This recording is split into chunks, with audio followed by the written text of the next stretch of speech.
Hello, Facebook, and welcome to Talk Leadership with Cedrick. You know, everybody needs a little TLC. Talk Leadership with Cedrick is where we focus on leadership and personal growth with business leaders, educators, and local thought leaders. Our goal is to introduce our audience to leaders who are making an impact with innovative ideas. You know, our guiding leadership principle is the law of contribution, which says growing yourself enables you to grow others. So you can't give what you don't have. We believe outstanding leaders like yourself will help us to grow others. So tonight we have another dynamic leader with us. You know, every week I like to do a proper introduction of our guests. So let me do a proper introduction of our guest tonight, Mr. Bobby Holmes. So Bobby was born and raised in Southwest Louisiana. And throughout his tenure as a lawyer, he has practiced in courtrooms all across the state of Louisiana. After graduating from Louisiana State University in 2006, Bobby went on to attend Southern University Law Center, where he earned his Juris Doctorate degree. Upon being sworn in into the bar, Bobby began his legal journey by clerking at the 30th Judicial District Court in Vernon Parish. Upon completion of his clerkship, he became an assistant district attorney in Orleans Parish, where he could go on to sharpen his trial skills in one of the toughest cities in America. After spending several months in Orleans Parish District Attorney's Office, he took a position in Cedrick Parish District Attorney's Office, where he practiced for almost 5 years prosecuting felony cases. Bobby's career continued in the field of personal injury law at Hoffes Duval LLC, where he worked for 2 years assisting those injured in 18-wheeler and car crash accidents. On June 1st, 2017, Bobby joined his wife, Lakeitha Holmes, in forming Holmes LA Law LLC, where they now practice law across the state of Louisiana. He is a member of the Greater St. Mary Missionary Baptist Church and a member of Iota Phi Theta Fraternity Incorporated. During his time in the community, he has served as the general counsel for the North Lake Charles Redevelopment Authority, the president-elect of the Lewis A. Martelet Legal Society, the Ionic Lodge number 26, John G. Lewis Consensory, and Jack and Jill of Southwest Louisiana, and the Lake Charles Black Business Owners. Bobby is now seeking the office of District Judge, Division H, in the 14th Judicial District in Cedrick Parish. So let's welcome Mr. Bobby Holmes to the show. Thank you, Mr. LaFleur. It's a pleasure to be here. It's a pleasure to be here with all your listeners on your platform. Well, thank you. We're excited that you're here with us tonight, and we're just going to dive in. We're just going to relax and have a good conversation. All right? Absolutely. So you know, I read your bio, but you know, it's just always good if our guests tell the listeners about your journey to leadership and how did you get to where you are today?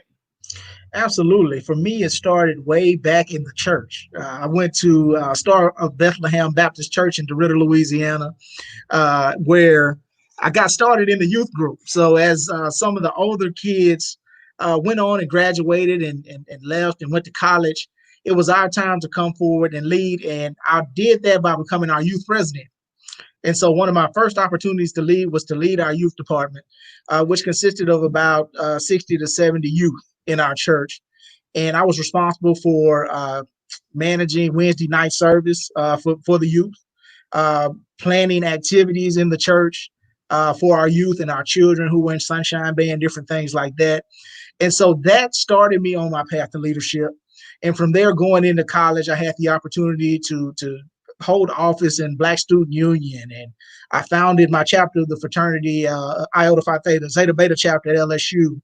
And on and on and on. It got me started in leadership and has helped me get to where I am today. Well, that is awesome. So I think I heard you say DeRidder, Louisiana? Absolutely. DeRidder, Louisiana, where there's a church on every corner. So Lake Charles Absolutely. is the big city. It is. It is. It's the big city, and I moved to the big city of Lake Charles. Awesome, awesome. Well, we're glad to have you. So why, so you've had a long career. It looks like a productive career as well, in New Orleans, and then the Lake Charles Cashew Parish District Attorney's Office. So, and now your own business. So, why run for judge now? That is the question everybody's asking me. God has been good, but I'll tell you, we're running because it's a calling. I have a successful and thriving business that I run with my wife, my family. But I understand that in this season, there's the calling on my life to go and to help more than I'm able to help one by one in my law practice, which every day I get to help individuals in courtrooms across the state, across the city. But this will allow me to touch lives in a different way. I get to manifest discretion and things like that to give grace, because there are people who come in that courtroom every day who, if given a chance, can change their life, and that is real positive power of having the ability to do that. And so for me, it's really a call. I'm going to serve our people, not looking for a promotion, but to go to serve. Well, calling to serve is extremely important, and anytime you get to serve the community, especially in that capacity, is awesome. And I know that it's something that we need more young brothers like yourself on the bench, serving the community. So thank you for that. So, what do you when you look at the current judges and people that are in the court, what are you going to bring that's different than the current incumbent, if there's an incumbent in that position right now? No, actually, the incumbent will be running for Third Circuit Court of Appeals. So, I'll get to say I had the opportunity while in the DA's office to work under him. Okay. What I'll say is this: being younger, we will come into the office if elected with a different energy. And what do I mean by a different energy?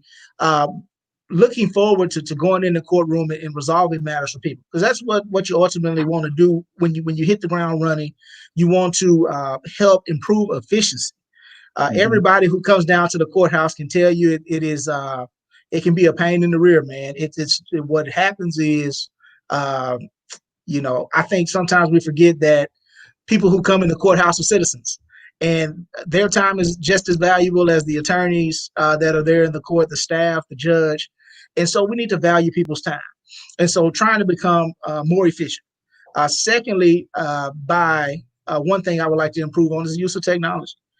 With 2020, we'll be going into 2021 taking office, and we need to embrace this technology. I think the pandemic has helped us with that, but we need to take it to the next level. We've now gone to computer court, where we can hold our hearings and handle most of our business via Zoom, and the court needs to continue to embrace that. Another thing that I think in running that being younger helps you be a little more flexible. Something that's been talked about a lot and been floated is something like night court. You see a lot of people that have to take off from work or have to sit in court all day who might not otherwise have to do that if they had the option of coming to court at, say, maybe 5:30, and you run in a docket for 2 or 3 hours to assist the administration of justice. And so what I believe is we can bring efficiency and innovation to the bench, and that youth helps with that, because you're not as tied down. You're a little more flexible on trying to make the system work more fluidly and efficiently. I like that you said efficiency and innovation to the bench, and wow, that's powerful right there. A lot of people don't think of that when they think of court systems, right? Absolutely. That's an excellent point. Embracing technology and then being more flexible in the court those are awesome things. So, citizens of Cashew Parish, Lake Charles, Louisiana, write those things down and then compare that to whoever else you're looking at when you look at elections. he actually listed 5 clear points. I wrote down these 3 clear points, and you need to pay attention to that. So, give the citizens a sense of your first 90 days. What does that look like? What do you envision? What I envision for Division H, and I'll address it. I'll break it into 2 different sides. First, Okay. on the criminal side, we want to get in and assess caseloads. What I've learned in my time in the criminal justice system in Calcasieu Parish, for whatever reason, Division H has carried a very large caseload. When you look at the numbers of felony cases, which a district court judge would handle, it's the highest number in the court. And so we would want to meet with the DA's office, meet with the public defender's office, who handles about 85% of all criminal cases in the parish, and find a way to let's streamline things so that we don't have long delays for people who are incarcerated, waiting for their day in court. And that's one of the main things I want to do on the criminal side. Bring parties together to find a way to get the docket down to those cases that we need to be concerned about, which of course we all know is our violent crime, our sex offenses, things like that, that mean a lot to the community, that we see on the news, that really bothers. And so we want to focus in and hone in on those things. People with substance abuse, mental health issues, we want to get them that help. And we can do that by staffing these cases and reaching the appropriate resolution. On the civil side, anybody who has ever filed a civil claim in 14 JDC knows it's wholly inefficient. I hate to say that. So how do we fix that? We fix that by providing more court dates, more access to justice. I've met with a bunch of lawyers locally, and one of the things they keep bringing up to me is, Bobby, you got to give us court dates. If elected, if you give us court dates, we have a clear target, and it sets deadlines, and it requires both sides to do their job and try to at least resolve the case. And if not, we can try the case. So what we would commit to on the civil side is providing court dates and access to that justice. On the criminal side, let's streamline this thing because it's bloated. It's too much going on. So we would want to, in that first 90 days, try to streamline our criminal system, provide more access to justice on the civil side. Okay. And why, to the average person, why is that important in terms of giving those court dates? Absolutely. Let's say we'll be real rudimentary with it. Say you're in a car wreck and you've been hit in a car wreck due to no fault of your own, and you're hurt. Say your back is hurt, you have a disc injury, you have to go to doctors, you have to get procedures, and you need somebody to help you along the way to fight the insurance company that unfortunately doesn't always like to pay us. Well, what happens is, on the defense side, and I say this knowing the process, sometimes we can delay. And as anyone knows who's been injured, or as an attorney who's represented an injured person, delay hurts the client. It hurts the litigant, the plaintiff. Okay. Because the longer you don't have that access to justice, the only way you get the other side to move in a lot of civil cases is to set court dates. So that means there's discovery deadlines, which mean they have to give you all the information in their file by a certain date. When you don't have a court date, it's a moving target. And so it allows parties to delay the process, which ultimately means justice denied to individuals who need that justice, need that day in court. And so we want to provide that access when somebody files a request for status conference to set a court date. We want to have those dates readily available so that we can move those cases along. Because I'm gonna tell you, there are hundreds, maybe even thousands filed every week of new civil cases coming before the court. And so if we're not resolving anything, we're adding to the backlog. That's all we're doing. Awesome. Well, that right there alone, just helping people be able to get their access to court, to get their cases moved along through the system and resolved, is of major importance if you are one of those people that is in a situation, right? Absolutely. Yeah. Awesome. So leaders come in all different types of packages. And when I look at your bio, it's very strong, a lot of experience. So you bring a lot to the table. So what strengths do you feel are important as a successful leader or a successful judge? Absolutely. I think one of the most important things to be a successful leader, in my opinion, is being a listener first. I think a lot of times we find ourselves wanting to speak before we've listened. And I've always found in life that if you listen and you hear others before you speak, I think there'll be a level of wisdom there. You'll be tailored, you'll be measured, you'll be drawn, and that's what you have to do in court. Listen to all the parties, come in on an even playing field as a judge, hear everybody, hear both sides, take what they've given you and apply that to the law and the facts, and make a rational and reasonable decision. And so I always think the most important thing of a leader, whether it's being a judge, owning a business, is listening before speaking, because we do. I know a lot of us, we jump out and we want to be the first to the microphone. Sometimes we need to sit back and we need to listen and hear. Even in this campaign, talking about leadership, we need to hear the concerns of the citizens, and not necessarily always be ready to give a speech, because I think sometimes I think our community gets tired of speeches. They want to be heard, and so a good leader has to understand that you must start by hearing, and from there you are endowed with some level of wisdom as to what your constituency needs, and you can move from there. Sure, absolutely.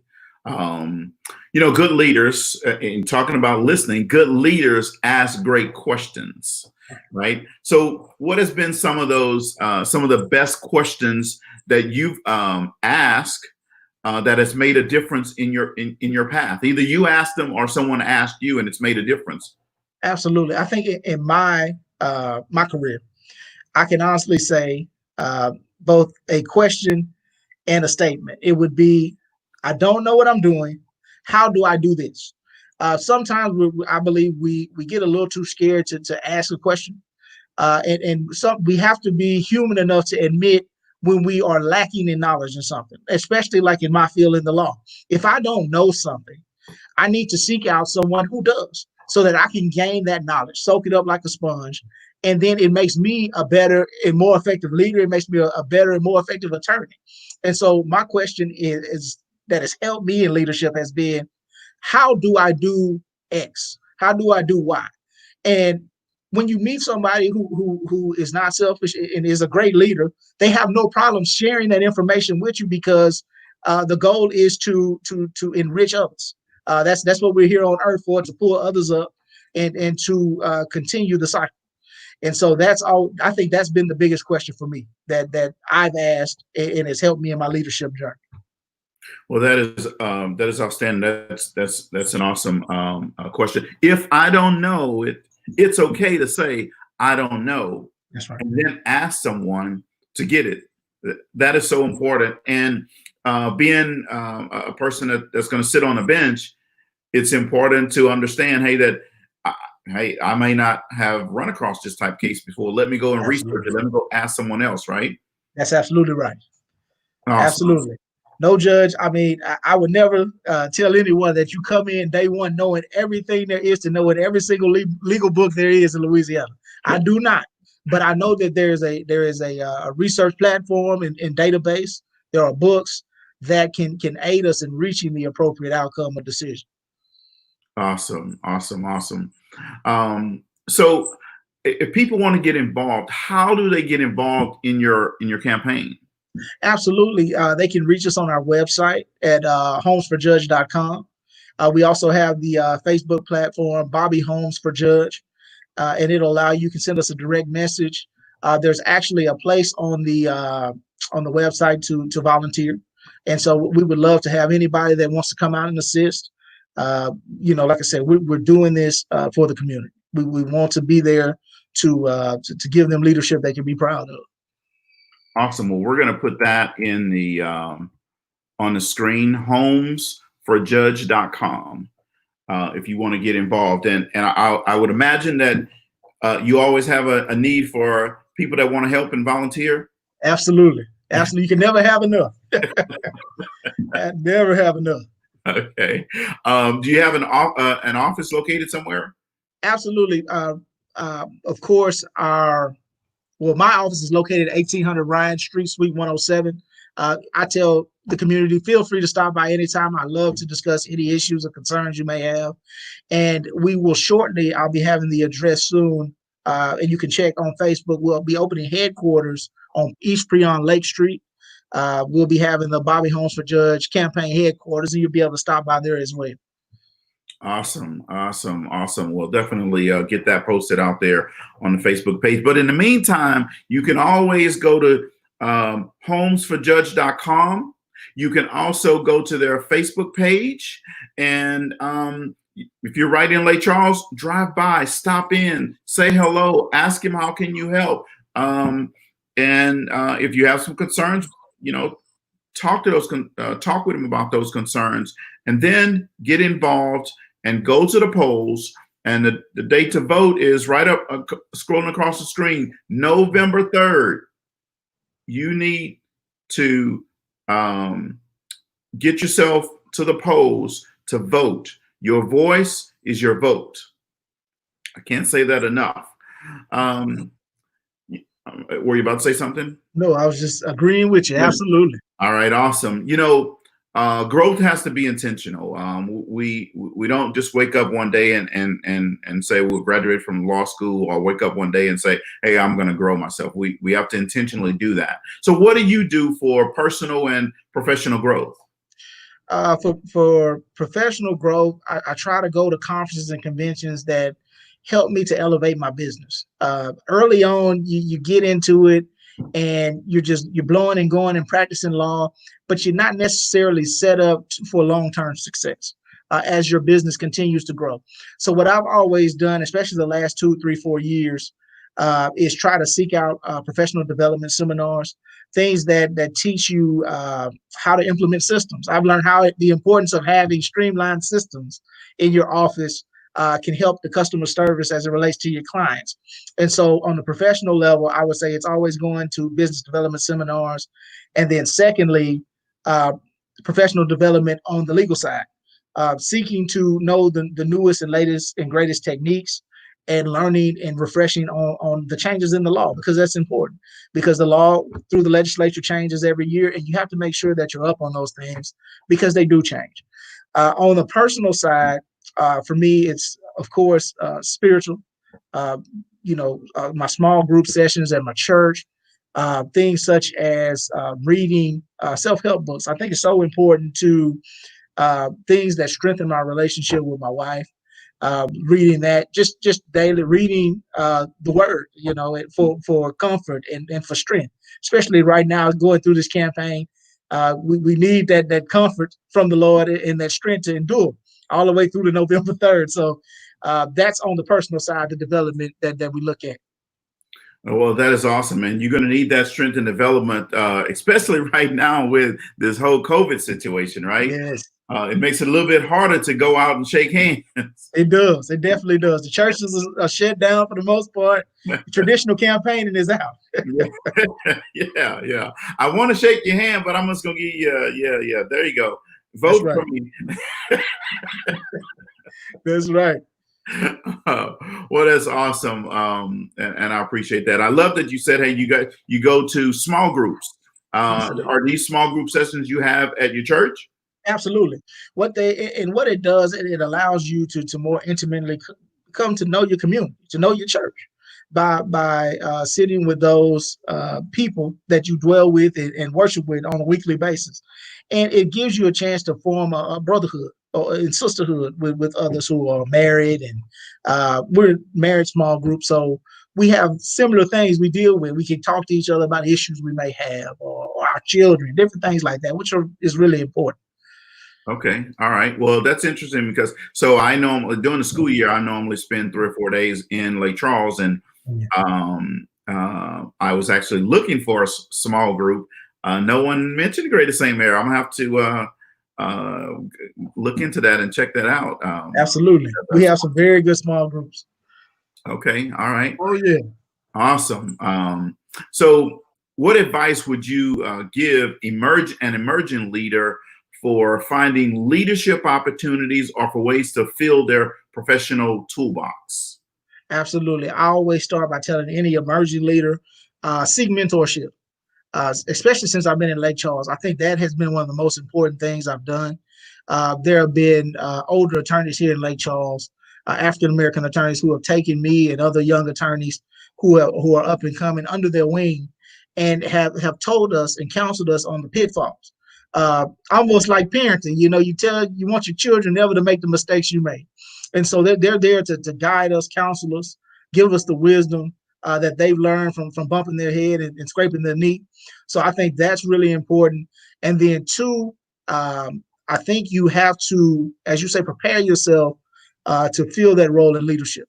And that's done by, like you say, professional development, personal development, but also I tell every young emerging leader, especially in this area, being out in the community. I think the more people see you, they're able to assess your readiness to be their representative. And so that's been a goal of ours over the last 2-3 years, is to be out mentoring kids, to be out doing seminars for our senior citizens, all these different things, helping with the redevelopment authority, making sure that people understand that we were vested and we're interested in serving them. And I think that sets you up to that is the advice I would give. Okay, awesome. Well, that's awesome. And I'm glad you said the word mentorship. I know that a lot of times, especially in our community, just being transparent, we balk at reaching out to people that may be able to help us. Yes. Because we have pride and feel that we may know it all or we've arrived, right? But mentorship is extremely important. And I'm glad that you said mentoring young people. So, because I'm going to be calling you. Come on. With my Millionaire Boys Mentoring. Since you said this right here, is just impromptu here. I'm going to be calling you with my Millionaire Boys Mentoring. We're going to be having that again this year in Cactu Parish schools. And this year, we're not only going to do 5th grade boys, but we're also going to be doing high school. And the first program is going to roll out at Washington Marion High School. Absolutely. It's called Millionaire Boys Mentoring. Now, here's one of the things that we know. We know that students that have a mentor, the data is very clear. They are 55% more likely to enroll in college. They are 78% more likely to volunteer on a regular basis. They are 90% more likely to become a mentor themselves. And get this, 130% more likely to end up in leadership positions. Wow. See, and we really need that specifically in the Black community, specifically in North Lake Charles. Yes. We need that a lot. And the data is clear that 40% of students surveyed in this one survey said that they had either one or no adult meaningful relationship, meaning a person that they could go to talk to about anything. Oh my goodness. Yeah. And we know that those kids who don't, their absenteeism is higher. We know that those kids that don't, their behavior is worse, and their grades are worse, right? So I'm gonna be reaching out as soon as we start school. Please do. Yes, absolutely. Get some of those brothers over at Greater St. Mary coming out to the schools with us. Absolutely. We would love to do that. Well, that would be awesome. Now, that was not a part of our conversation, but you mentioned mentorship, so it's important. Absolutely. So, what do you want the residents of Lake Charles, Cactu Parish to do to help you win District H judgeship? Several things. The first and most important is we need you to go out on November 3rd or earlier, October 20th through the 27th for early voting, and push the button for Bobby Holmes. I actually will be qualifying tomorrow, so we'll have our number. Tomorrow we'll be putting that out so that those that like to vote by number will know who we are. We need you to push the button. Secondly, we need you to go out and tell all your friends and your family members that we need them to go out and vote. Not just you. We need you to go out and vote, but we also need you to tell a friend who will tell a friend to go out and vote because far too long in our community, especially here in Lake Charles, if you looked at the numbers, we don't vote at near the percentage we should. Right. And so we need to get our people out to vote. And number three, my last point is voter education. I want you to please go to my website, go to my Facebook page. Please look at our community involvement. Look at my experience and background, educate yourself. Do the same for my opponent.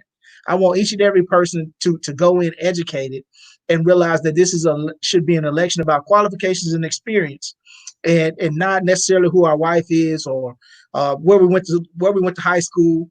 This is about who can best serve our community and ensure that our rights are protected under the Constitution. Right, right. Well, Louisiana is all about, we ask everybody where you went to high school first. That's right. That's right. We sure do. We sure do. We want to know. Absolutely. But here's the thing. You're absolutely right. I was about to call you judge, but I'm just going to speak it in Please do. It's not about, who we know or who our parents were or anything like this. It's about experience, education, the ability to think through, the ability to be objective in laying out the law. And, one of the things that you said earlier was efficiency and innovation in the courtroom. Yes, so that means the ability to adapt change and flexibility in a courtroom. So I agree with you 100%. And it's important, again, to go out and vote. And, we just had a giant in the civil rights movement pass away last week. And everybody's talking about John Lewis and C.T. Vivian. And but here's what I want you to know. Here's a quote that John Lewis said some time ago. And it goes, "The vote is precious. It is almost sacred. It is the most powerful nonviolent tool we have in a democracy." So that means, people, we need to go out and vote. That's your way to speak. Otherwise, you are silencing your own voice. Bobby Holmes is with us today, and he's running for District 8 Judge in Calcasieu Parish. He needs your vote on November 3rd. So we talked about mentors, and you said, hey, that people need to seek out a mentor. So I'm going to ask you, do you have a mentor? I do. I actually have several of them. One being Attorney James Birch. I tell this story often. We were looking, my wife was phasing out of she was at a law firm and looking to escape. And I was doing personal injury and I wanted to go and join her. And we do our own business. He called me and he said, "Bobby, I have this building on Enterprise. I've been here. I own it. I want you and your wife to come here and you can rent from my building for free. I want you to move in and practice law." And it blessed us so, because it gave us a springboard to go forward and to grow our business in a way we never thought we would be able to do. And he's continued to mentor me both personally and professionally, ensuring, like I was saying earlier, that we don't bump our head or do some of the same things. My spiritual mentor, of course, I have two. One being Dr. Samuel C. Talbot Jr., my pastor, who has been a great spiritual leader to me and has provided me with a lot of advice. And Dr. Keith Wayne Stevenson, who is now the pastor of Star Bethlehem Baptist Church down in DeRidder. He lives here locally in Lake Charles and is the administrator at Evergreen. He and one other gentleman were two of the first mentors that we had outside of the home. Stevenson and another guy who's now a preacher over in Oakdale, both college educated. They came back home to their local church that they grew up in and started Young Men for Christ. And with it, there were about 7 or 8 Black men who all either had industrial jobs or were college educated and working jobs that showed us, hey, there is, one, college is cool. You need to go experience it, and it's going to make you better. It'll enrich you in ways you never thought. They also taught us life lessons that sometimes, you learn at home when you have a 2-parent household, but you're able to enhance that even more by having a collection of brothers come together. And so those are some of my mentors. Well, that is awesome and powerful. And I know Sam Talbot very well. He married my wife and I when we were 19 and 17, so some 35 years ago. Oh man, This was in the old sanctuary way back on, I think it's Hayden. Harley Street, huh? Harless, yeah, yeah. Oh yeah. Yeah, way back over there. Yeah. So we've all had successes in life, but we've also all failed at one time or another. So tell us, a failure that you had and the lessons that you learned from it. Definitely. One failure I can remember, it sticks out distinctly in my mind. First year of college, like I graduated from high school with honors. I went to LSU to be a stockbroker. I wanted to go to New York and be on the stock exchange. And I just knew I was going to do it. I was going to get into LSU's business school, one of the best in the country. And my first semester, I had macroeconomics. And I got in there and it was like they were speaking a foreign language. And so I made the first C I probably had ever made since I can't remember. And I had to call home to tell my mom, the honor student, hey, mom, I made a C. And she's like, well, you get one for free. Don't get no more. And I went to the registrar's office and changed my major going into my second semester of my freshman year, and ended up in political science and pre-law. And I knew right then this wasn't going to work for me. But I said sometimes I believe I'm walking in the path God has for me. But that is a failure that sticks out. And I think professionally, a failure of mine, I think when you, and this being in the Leadership Institute and dealing with businesses, when you first start out, you want to hit the ground running and you think you're going to make $1 million a year. And that's just not the way business is set up. It doesn't work that way. There are a lot of things that have to happen. And so early on, I tell all young lawyers that want to come out into practice, it feels like a failure when you're trying to make sure that you got the office covered, you got your house covered, all those different things. That kind of stings at you. You think, hey, I'm doing the right things, but it's not coming like you think it ought to come. Right. And so those are things that stick out in my mind. But if you stay true to the process and you continue to develop yourself, God's going to put you where he intends for you to be, which, he's blessed us immensely. Sure. You're absolutely right about that. Well, those are great lessons learned, obviously, in college. I think we all have those stories of we thought we were going to do one thing and yeah, that's right. Do something completely different. Exactly. Yeah. Take that class and it's over. Leadership is influence, nothing more, nothing less. What's your plan to influence the outcome of this election? Our plan is to show people, one, our heart, that we care. And the main way you're going to influence people, my belief is, and it goes to our slogan, a heart for people. I think that people have to know first, they got to know how much you care first. And once they do that, everything else is going to follow. And one of the things that has been a bedrock since we started the campaign is I want to make sure people understand that when you come before me, if you elect me, you will not be a file. You will be a person, whether it's on the criminal side, the civil side. A lot of times it's very sterile, cold. It's really impersonal. People need to be able to understand that the judge they elected sees them when they walk in that courthouse, in that courtroom, and has heard them. And so the way we intend to influence people is to listen to their concerns and show them that we care.